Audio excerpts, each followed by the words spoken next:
এবার ঈদে শ্বশুর শাশুড়ির জন্য মার্কেট করে বাড়ি নিয়ে তাদের হাসি মুখটা, তাদের আনন্দটা দেখার ভাগ্যের ব্যাপার।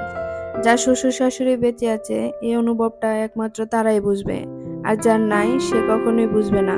থাকতে তাদের সম্মান করতে হবে, ভালোবাসতে হবে, তাদের সাথে ভালো ব্যবহার করতে হবে।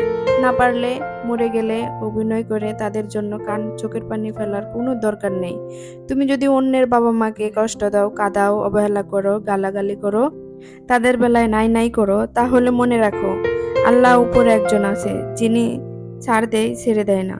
হয়তো অন্যের বাবা মায়ের চোখের পানির অভিশাপ তোমার বাবা মায়ের উপরে লাগতে পারে। তোমার ভাইয়ের বউর কাছে তোমার মা বাবাও লাঞ্ছিত হতে পারে, গালাগালি শুনতে পারে, নাই নাই শুনতে পারে, তাদেরও অবহেলা করতে পারে। আর না হয় অপেক্ষা করো, তোমার ভবিষ্যৎ তোমার জন্য এমন অবহেলা নিয়ে দাঁড়িয়ে আছে। ইনশাআল্লাহ কাউকে কাঁদিয়ে কেউ কখনো সুখী হতে পারে না। সকলের বাবা মা সকলকে অনেক কষ্ট করে বড় করে, তাই বাবা মায়ের কাছ থেকে সন্তানকে কখনো আলাদা করার চেষ্টা করো না। কারণ তোমারও সন্তান থাকবে, তোমারও সন্তান হবে, তখন তোমার সন্তানও এমনই হবে। নিজের দিকটা চিন্তা করো, নিজের বাবা মায়ের কথা চিন্তা করো, তাহলে অন্যের বাবা মাকে কখনো কষ্ট দিবে না, অন্যকে কখনো কষ্ট দিবে না, আর কখনো অন্যের জন্য নাই নাই করবে না।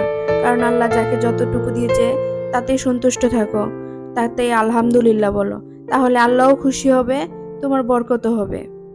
আল্লাহ খুশি হয়ে তোমার সংসারে বরকত বাড়িয়ে দিবে। আর যদি নাই নাই করো, ফকিরের মতো নাই নাই হয়ে থাকবে, কখনো উপরে ওঠার চান্স পাবে না। কারণ আল্লাহ যতটুকু দিয়েছে তাতে তুমি সন্তুষ্ট না, তাহলে আল্লাহ তাআলাকে সন্তুষ্ট না করতে পারলে আল্লাহ তাআলা তোমাকে কখনো সন্তুষ্ট করবে না, তোমার উপরে নারাজ হবে। তখন তোমার উপরে গজব চলে আসবে। তখন তুমি কিভাবে সংসার উন্নত করবে? সংসারে কখনো সুখী হতে পারবে না। আল্লাহ তোমাকে নাই নাই করেই রাখবে। কাউকে কখনো গালি দিও না, গজব দিও না, কারণ গজব দেওয়া এত সহজ না। হয়তো তোমার উপরে সে গজবটা চলে যেতে পারে, হয়তো গালিটা তোমার উপরে চলে যেতে পারে।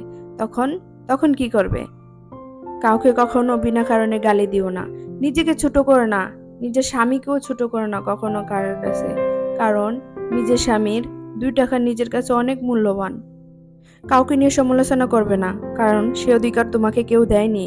আগে নিজের দিকটা চিন্তা করো, তুমি কেমন, তুমি কি ভালো না খারাপ, তারপর কাউকে নিয়ে সমালোচনা করো।